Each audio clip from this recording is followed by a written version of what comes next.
Hello বন্ধুরা, অভিজ্ঞান education YouTube চ্যানেলে তোমাদের প্রত্যেককে স্বাগত জানাই। বন্ধুরা, সামনেই তো ডিএলএড এর অ্যাডমিশন প্রক্রিয়া শুরু হতে চলেছে। তা তোমরা যারা ডিএলএড কলেজে ভর্তি হবে, তোমাদের মধ্যে একটা খটকা রয়েছে যে তোমরা কোন কলেজে ভর্তি হবে, অর্থাৎ সরকারি কলেজে ভর্তি হবো নাকি বেসরকারিতে ভর্তি।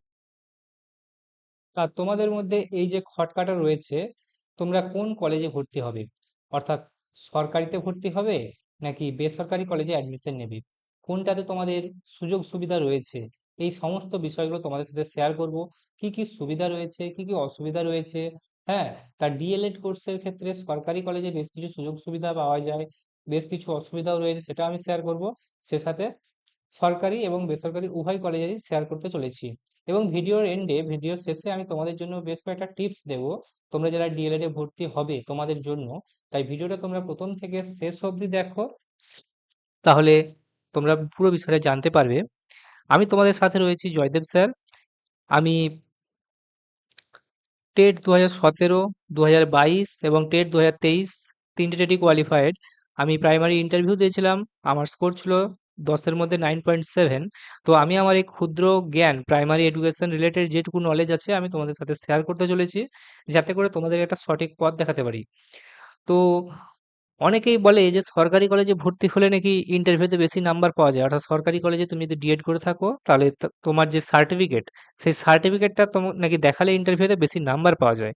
আবার কেউ কেউ বলে বেসরকারি কলেজগুলোতে নাকি ঢালা নম্বর দেয়, অর্থাৎ অনেক বেশি বেশি করে নম্বর দেয়।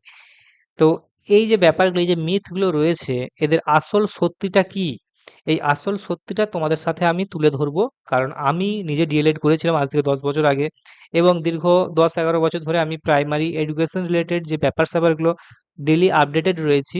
তাই সুবিধা অসুবিধা ভালো মন্দ দিকটা আমি কিছুটা হলেও জানি, সেইটুকুই আমি তোমাদের সাথে শেয়ার করতে চলেছি। আজকের ভিডিওটা দেখে দেখে নাও, তোমাদের সমস্ত কনফিউশন ক্লিয়ার হয়ে যাবে। তো দেখো, সরকারি কলেজ এবং বেসরকারি কলেজ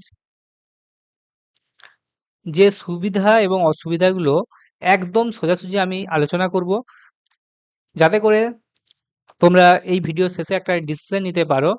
এবং ভিডিওটা তোমরা শেষ পর্যন্ত দেখবে, কোনো অংশ কিন্তু তোমরা স্কিপ করবে না, তাহলে কিন্তু কোনো একটা পয়েন্ট যেটা কিন্তু হয়তো ইম্পর্টেন্ট তোমার ক্ষেত্রে, সেটা কিন্তু তুমি মিস করে যেতে পারো। তাই পরে কিন্তু লাইভটা শেষ করে দিয়ে ডিএডে ভর্তি হয়ে গিয়ে আফসোস করে কিন্তু আর লাভ নেই বাবু। তাই ভিডিওটা দেখে নাও, 5 মিনিটের ভিডিও, 10 মিনিটের ভিডিও, তোমার কিন্তু লাইফের একটা সঠিক গাইডেন্স দিয়ে দেবে। ওকে, ফার্স্ট অফ অল যেটা দিয়ে শুরু করব সেটা হচ্ছে সরকারি কলেজ।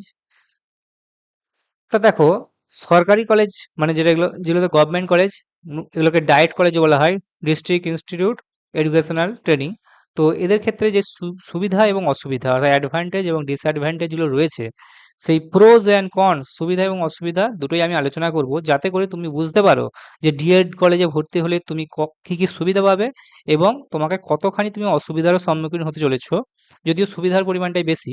তো দেখো, সুবিধা নিয়ে আলোচনা করছি, প্রোজ মানে সুবিধা। ফার্স্ট অফ অল, এক্ষেত্রে যে খরচটা হয়, ডিএড এর জন্য যে খরচটা নেওয়া হয়, সেটা কিন্তু খুবই নামমাত্র, অল্প খরচ নেওয়া হয়। দেখো, সরকারি কলেজের ক্ষেত্রে সবচেয়ে বড় সুবিধা হচ্ছে খরচটা কম হয়, যেখানে বেসরকারি কলেজগুলো লাখ টাকা পর্যন্ত ছাড়িয়ে যায়। আমি নিজে যখন ডিএড করেছিলাম, হুম, পুরো প্যাকেজ সিস্টেম ছিল ডিএলএড কলেজে। তো সরকারি কলেজের ডিএলএড এ খুবই কম খরচ হয়, যেখানে বেসরকারি প্রায় 1 লাখ টাকা পর্যন্ত তারা চার্জ করে নেয় তাদের ডিএলএড এর খরচ বাবদ। এখন অনেকটা কমেছে, 60-70-এ নেমে এসছে। তো সেখানে সরকারিতে মাত্র কয়েক হাজার টাকা, মোটামুটি বছরে 5-6 হাজার 7 হাজার টাকায় তোমরা কিন্তু 1 বছর, এটা কিন্তু হিসাব, সেই হিসাবে তুমি কিন্তু পুরো কোর্সটা কমপ্লিট করে নিতে পারবে, অর্থাৎ 2 বছরে 8 দুগুণে 16 হাজার টাকা ম্যাক্সিমাম খরচা হবে, তার বেশি কিন্তু নয়। ওকে, এরপর দেখো, ডিএড কলেজের একটা সুবিধা হচ্ছে কি না, ভ্যালু ও রেপুটেশন। দেখো, সরকারি কলেজের যেহেতু একটা ব্র্যান্ড ভ্যালু থাকেই, সরকারি কলেজ নামটা দেখবে গোটা পশ্চিমবঙ্গের মানুষ চেনে সরকারি কলেজকে, যেমন বাঁকুড়ার ক্ষেত্রে ডায়েটকে সকলেই চেনে, গোটা বাঁকুড়া ডিস্ট্রিক্টের মানুষ, বর্ধমান ডায়েটকে চেনে, বর্ধমান নবগ্রামে যেটা আছে। তো এই যে কলেজগুলো কিন্তু এগুলো খুবই ফেমাস হয় এবং এতে একটা ব্র্যান্ড ভ্যালু থাকে। এখানকার যারা প্রফেসর থাকে তারা কিন্তু অবশ্যই অভিজ্ঞ হয়, এরা প্রত্যেকেই নলেজেবল হয়, এনাদের এক্সপিরিয়েন্সও খুব বেশি থাকে।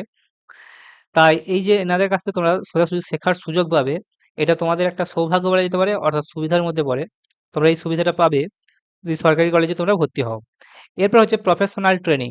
দেখো এখানে যে রেগুলার ক্লাস নেওয়া হয় এবং অ্যাসাইনমেন্ট দেওয়া হয়, সেই সাথে টিচিং হয়, টিচিং ইন্টার্নশিপ হয়, টিচিং প্র্যাকটিস হয়, এগুলো কিন্তু খুবই কড়াকড়িভাবে করা হয়। অর্থাৎ এখানকার যারা প্রিন্সিপাল থাকে, যারা টিচার থাকে, তারা কিন্তু খুব ভালোভাবে গাইড করেন স্টুডেন্টদেরকে, যাতে করে তারা একজন প্রকৃত শিক্ষক হিসেবে তাদেরকে তুলে গড়ে তুলতে পারে। সেই জন্য এখানে তারা চেষ্টা তো করেন।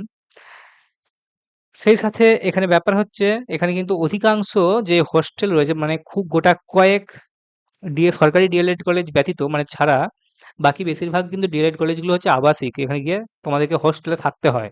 তো এখানে কিন্তু তুমি হোস্টেলে থাকার সুযোগ পেয়ে যাবে এবং তোমাকে কিন্তু নামমাত্র হোস্টেল চার্জ দিতে হবে। খুবই কম, মানে তোমার থাকা খাওয়া খরচটুকু হয়তো দিতে হতে পারে।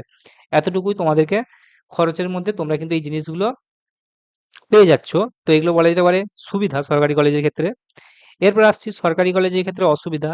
প্রত্যেক জিনিসেরই যেমন ভালো খারাপ দুটো দিকই থাকে, তো যেটা বলছিলাম প্রত্যেক জিনিসেরই ভালো খারাপ থাকে, তা ডিএলএড কলেজগুলো আর কেন বাদ যাবে এর মধ্যে? এদেরও ভালো খারাপ অর্থাৎ সুবিধা অসুবিধা রয়েছে।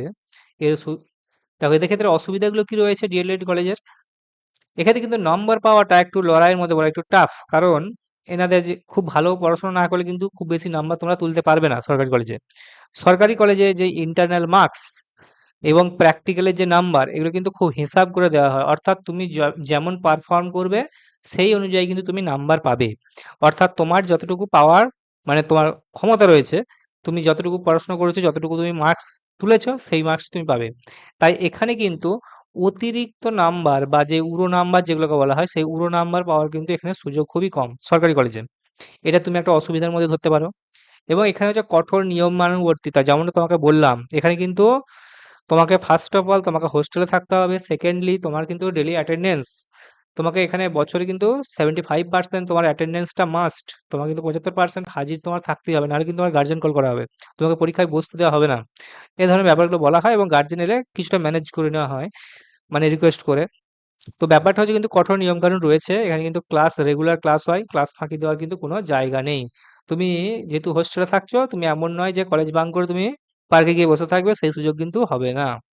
ওকে? তো এগুলো হচ্ছে অসুবিধা। এগুলো হচ্ছে সরকারি কলেজের সুবিধা এবং অসুবিধা, দুটোই আমি তোমাদের সাথে শেয়ার করলাম।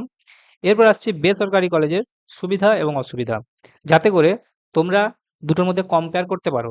তো দেখো বেসরকারি কলেজ মানে যেগুলো প্রাইভেট কলেজ বলা হয়, প্রাইভেট মানে বেসরকারি আর পাবলিক মানে সরকারি। তো প্রাইভেট কলেজের সুবিধা এবং অসুবিধা, দেখো প্রাইভেট বা বেসরকারি ডিএলএড কলেজগুলোর কথায় এখানে কিন্তু সিনারিওটা কিছুটা আলাদা হয় সরকারি কলেজের তুলনায়। ফার্স্ট অফ অল যে ব্যাপারটা আছে সেটা হচ্ছে, সুবিধা দিয়ে শুরু করা যাক। সেটা হচ্ছে ভালো নাম্বার। এখানে কিন্তু প্রচুর নাম্বার পাওয়া যায়, হাই পার্সেন্টেজ। এটা একটা ওপেন সিক্রেট তোমাদের সাথে শেয়ার করে দিলাম, যে বেসরকারি কলেজগুলো কিন্তু প্রচুর প্রচুর ঢালা নাম্বার দেয়। বেশিরভাগ বেসরকারি কলেজে প্র্যাকটিক্যাল এবং ইন্টারনালের জন্য যেই ইন্টারনাল অ্যাসেসমেন্ট বাবদ যে নাম্বারগুলো রয়েছে, সেগুলো এখানকার টিচাররা, কলেজ কর্তৃপক্ষ খুব বেশি বেশি করে দিয়ে দেয়। প্রায় 90% করে দিয়েই দেয়। আর ডিএলএড এ বেশি নাম্বার পাওয়া যায়। আর তার মানেই হচ্ছে ওভারঅল তোমার একাডেমিকটা কিন্তু স্কোরটা বেড়ে যাবে। তুমি যদি ডিএলএড এ খুব বেশি পেয়ে যাও, তাহলে তুমি যে ডিএলএড এর জন্য যে বাবদ নাম্বারটা রয়েছে, যে ৫ বা ১০ বা ১৫, এখন ১৫ রয়েছে, পরে যদি এটা ৫ করে দেওয়া হয়, তো সেক্ষেত্রে তুমি সেই আনুপাতিক ভাগ হারে তুমি কিন্তু নাম্বারটা একটু বেশি পাবে। ওকে? তাহলে তোমার একটা এটা সুবিধা। এরপর হচ্ছে ফ্লেক্সিবিলিটি মানে নমনীয়তা। অনেক বেসরকারি কলেজে অ্যাটেন্ডেন্স বা ক্লাসের ক্ষেত্রে কিছুটা ছাড় পাওয়া যায়। কারণ এখানে কিন্তু অনেক সময় দেখা যায় 75% না হলেও 60% হলেও কিন্তু তারা কাজ চালিয়ে নেয়। কিন্তু যদিও তুমি যেহেতু ডিএলএড করছো, তুমি হবু শিক্ষক, তাই তোমার কিন্তু রেগুলার ক্লাস করাটা, এটা কিন্তু তোমার উচিত। ওকে? এটা একটা জ্ঞান দিয়ে দিলাম তোমাদেরকে। যারা অন্য কোনো পড়াশোনা বা কাজের সাথে যুক্ত, তারা কিন্তু তাদের ক্ষেত্রে কিন্তু এই ফ্লেক্সিবিলিটিটা খুব দরকার এবং তারা এটা চায়। সেইজন্য বেসরকারি কলেজগুলো রয়েছে। তুমি যদি মনে করো যে কম্পিটিটিভ এর পড়াশোনা করছো, সেই সাথে ডিএলএডটা করতে চাও, তোমার জন্য কিন্তু তুমি কিন্তু এখান থেকে করতে পারো, অর্থাৎ বেসরকারি কলেজ থেকে করতে পারো, কারণ তুমি এই ফ্লেক্সিবিলিটির সুবিধাটা পেতে পারো। এরপর হচ্ছে সহজে অ্যাডমিশন পাওয়া যায়। সরকারি কলেজে ভর্তি হতে গেলে কি হয়? তোমার উচ্চ মাধ্যমিকের নাম্বার দেখা হয় এবং খুব ভালো যদি তুমি নাম্বার করতে পারো, তুমি যদি মেরিট লিস্টে জায়গা করতে পারো, তবেই কিন্তু তুমি ভর্তি হতে পারবে। কিন্তু বেসরকারি কলেজের ক্ষেত্রে সেরকম কোনো ব্যাপার নয়। তোমার যদি 50% নাম্বার আছে এইচএসে, এবং এবং তুমি যদি এসসি এসটি ওবিসি হয়ে থাকো, তোমার যদি 45% নাম্বার থাকে, তাহলে তুমি কলেজে যাবে, সিট বুকিং করবে, তুমি অ্যাডমিশন পেয়ে যাবে। অর্থাৎ এক্ষেত্রে কিন্তু নাম্বারের যে ব্যাপারটা, সেটা কিন্তু কোনো বাধা হয়ে দাঁড়াবে না। তাহলে এই সমস্ত সুবিধা তুমি বুঝতে পারলে যে বেসরকারি কলেজ কর্তৃপক্ষ যেগুলো প্রোভাইড করে থাকে। এরপর আসছি বেসরকারি কলেজেরও বেশ কিছু অসুবিধা রয়েছে। তাহলে তো সবাই বেসরকারি কলেজেই পড়তো, সরকারি কলেজগুলো তো বন্ধ হয়ে যেত। তো নিশ্চয়ই কিছু অসুবিধা রয়েছে। ভালো খারাপ প্রত্যেকটা জিনিসেরই থাকে। তার ডিএলএড কলেজগুলো কি দোষ করলো? এরাও তার মধ্যেই পড়বে। যা অসুবিধা হচ্ছে খরচ অনেক বেশি বেসরকারি কলেজে। যেমনটা বলছিলাম বেসরকারি কলেজের মূল অসুবিধা হচ্ছে টাকা, কোর্স ফি এখানে কিন্তু অনেক, অনেক বেশি। আগেতে লক্ষাধিক টাকা কোর্স ফি নেওয়া হতো। ১ লাখ, ১.৫ লাখ করে। এখন তো সেটা ৫০-৬০ হাজারে নেমে এসছে। আর কোর্স ফিটা অনেকটাই বেশি যেমনটা বললাম যে সরকারি কলেজের ক্ষেত্রে কিন্তু তুমি ১৫-১৬ হাজার টাকার মধ্যে তুমি কিন্তু কোর্সটা কমপ্লিট করে নিতে পারবে ২ বছরে। যেখানে তোমার কিন্তু প্রায় ৬০-৭০ হাজার টাকা খরচা হয়ে যাবে বেসরকারি কলেজ থেকে করতে গেলে। এরপর হচ্ছে ইনফ্রাস্ট্রাকচার ও গাইডেন্স। দেখো সব বেসরকারি কলেজে কিন্তু কলেজ কিন্তু একরকম হয় না। অর্থাৎ দেখবে কোনো বেসরকারি কলেজের টিচাররা খুব ভালো, খুব মানে গাইড করে। আবার কিছু, কিছু টিচার আছে বেসরকারি কলেজ আছে যেখানে টিচারগুলো তেমন নয়। অর্থাৎ তেমন ভালো মানে গাইড করেন না।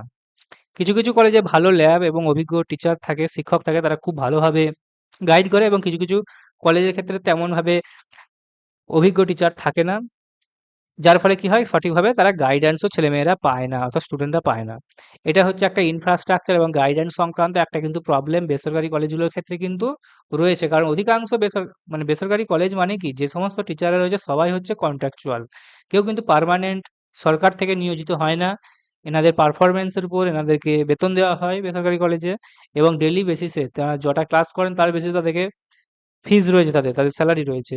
যে কারণে কিন্তু টিচারগুলো খুব একটা ওয়েল এডুকেটেড বলব না, মানে বিরাট যে অভিজ্ঞ সেটাও হয় না।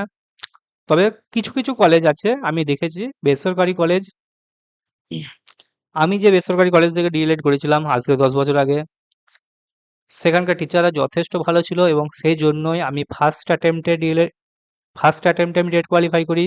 টেট ২০১৭, তারপর ২০২২, তারপর ২০২৩ ৩ বারই টেট কোয়ালিফাই করি এবং ডিএলএডে খুব ভালো স্কোর করেছিলাম। ডিএলএডে কলেজ সেকেন্ড ছিলাম।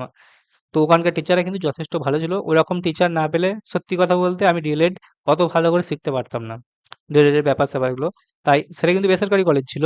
তা বেসরকারি কলেজ হলেও ওখানকার টিচাররা এত সুন্দর গাইড করেছিলেন যে আমরা কিন্তু খুব ভালো করে জিনিসগুলো শিখতে পেরেছিলাম। তাই বেসরকারি কলেজ মানে যে ইনফ্রাস্ট্রাকচার খারাপ, টিচাররা খারাপ এটা কিন্তু নয়। ওকে? তো এরপর হচ্ছে যে শেষ কথা এবং তোমাদের করণীয়টা কি? তোমাদেরকে তো ফাইনাল একটা ভার্ডিক্ট এ উপনীত হতে হবে। তো আমরা দেখো দুদিকের যে পাল্লা অর্থাৎ সরকারি কলেজ এবং বেসরকারি কলেজ তাদেরই ভালো খারাপ দুটো দিকে আমি তোমাদের কাছে তার ভালো খারাপ দুটো দিকে তুলে তুলে ধরলাম। তো এখন প্রশ্ন হচ্ছে তোমার যদি উচ্চ মাধ্যমিকে খুব ভালো নাম্বার থাকে, প্রায় ৯০% বা তার উপরে বা ৯০% এর কাছাকাছি, তাহলে কিন্তু তুমি কম খরচে তুমি কিন্তু সরকারি কলেজে অ্যাডমিশন পেয়ে যেতে পারো। ওকে? তোমার যদি খুব ভালো নাম্বার থাকে। আর যদি তোমার নাম্বারটা একটু কম থাকে তাহলে কিন্তু তোমাকে চেষ্টা করতে হবে তুমি যদি সরকারি কলেজ না পাও এবং তোমার যদি একটু বাজেট নিয়ে যদি কোনো সমস্যা না হয় অর্থাৎ কোর্স ফি নিয়ে যদি তোমার কোনো সমস্যা না হয় তাহলে কিন্তু তুমি বেসরকারি কলেজের দিকে যেতে পারো। কারণ তোমার জন্য বেসরকারি কলেজটাই পারফেক্ট হবে। কারণ তুমি খুব ভালো 90% নাম্বার করতে পারোনি বা 80% নাম্বার তুলতে পারোনি। তাহলে তুমি সরকারি কলেজ না পেলে তোমাকে কিন্তু বেসরকারি কলেজেই অ্যাডমিশন নিতে হবে। ওকে? তোমাদেরকে বলেছিলাম যে এই ভিডিও শেষে আমি বেশ কিছু তোমাদের টিপস দেব। টিপস দেখো, টিপসটা হচ্ছে যে তোমরা যখন সরকারি কলেজে তোমরা অ্যাডমিশন নিলে নো ডাউট সরকারি কলেজটা একদম বোর্ড দ্বারা স্বীকৃত, গভর্নমেন্ট দ্বারা স্বীকৃত এবং এনসিটি দ্বারা স্বীকৃত। যখন তোমরা কোনো বেসরকারি কলেজে ভর্তি হতে যাবে তার আগে তোমরা অবশ্যই সেই কলেজটা তোমরা নেটে সার্চ করবে এবং নেটে সার্চ করে তোমরা দেখে নেবে যে সেই কলেজটা পর্ষদ অর্থাৎ West Bengal board of primary education এবং এনসিটি অর্থাৎ national council of teacher education এই দুটো দ্বারা স্বীকৃত কিনা। অর্থাৎ এদের যে দুটো ওয়েবসাইট সেই ওয়েবসাইটগুলোতে গিয়ে দেখবে যে ওই কলেজটা অ্যাপ্রুভাল বা অনুমোদনটা ওই সেশনের জন্য তাদের অ্যাপ্রুভালটা রয়েছে কিনা। অর্থাৎ তুমি যে সেশনে ভর্তি হবে ২০২৬ এ ভর্তি হলে ২০২৬ সালের জন্য ওই কলেজটা West Bengal board of primary education দ্বারা এবং এনসিটিই দ্বারা স্বীকৃত স্বীকৃত রয়েছে কিনা। অর্থাৎ তারা এই বছরে ওই কোর্সটা ডিএলএড কোর্সটা কন্ডাক্ট করার পারমিশন অ্যাপ্রুভালটা পেয়েছে কিনা। কারণ এমন হয়েছে যে অনেক ক্যান্ডিডেটকে কিন্তু আমি দেখেছি তারা কিন্তু ভুয়ো কলেজের চক্করে তারা পড়ে তাদের কিন্তু ২ টো বছর নষ্ট করে ফেলেছে। তারা ভর্তি হয়ে গেছে, পরে দেখা যায় তাদের ডিগ্রিটা ইনভ্যালিড হয়ে গেছে।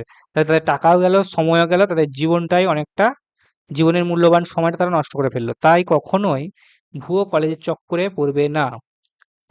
তারা যতই কম কোর্স ফি দিক না কেন, তোমরা কিন্তু ওইদিকে যাবে না। অবশ্যই তোমরা এই দুটো ওয়েবসাইট বললাম, এই ওয়েবসাইটগুলো দ্বারা চেক করে নেবে যে সেই কলেজটা স্বীকৃত কিনা। ওকে? তা আশা করি ভিডিওটা তোমাদের ভালো লেগেছে এবং ভিডিওটাতে নতুন কিছু জানতে পেরেছো। যদি ভিডিওটা ভালো লেগে থাকে একটা লাইক করে দিও, বন্ধুদের সাথে শেয়ার করে দাও এবং আমাদের চ্যানেল অভিজ্ঞান এডুকেশনে তোমরা প্রথমবার যদি ভিজিট করে থাকো, আমাদের চ্যানেলটিকে তোমরা সাবস্ক্রাইব করে নাও। এই চ্যানেলেতে আমরা মূলত প্রাইমারি ইন্টারভিউ, ডিএলএড এর আপডেট এবং অন্যান্য সরকারি চাকরির প্রিপারেশনের গাইডেন্স দিয়ে থাকি। তাদের স্যালারি স্ট্রাকচার সম্পর্কে তোমাদের আইডিয়া দিয়ে থাকি। সেই সাথে প্রাইমারি ইন্টারভিউ হতে চলেছে, সেই ইন্টারভিউয়ের জন্য আমরা একাধিক কিন্তু গাইডেন্স ভিডিও বানিয়ে দিয়েছি। তোমরা আমাদের চ্যানেলে এসে এই সমস্ত গাইডেন্স ভিডিওগুলো সম্পূর্ণ ফ্রি অফ কস্টে তোমরা দেখে নিতে পারো, তোমাদের ইন্টারভিউয়ের প্রিপারেশনটাকে আরো মজবুত করে তোলার জন্য। তাই আমাদের চ্যানেলটিকে তোমরা সাবস্ক্রাইব করে নাও। টাইম টু টাইম আপডেট তোমরা সবার প্রথমে পেয়ে যাবে। তো দেখা হচ্ছে পরের ভিডিওতে। Thank you.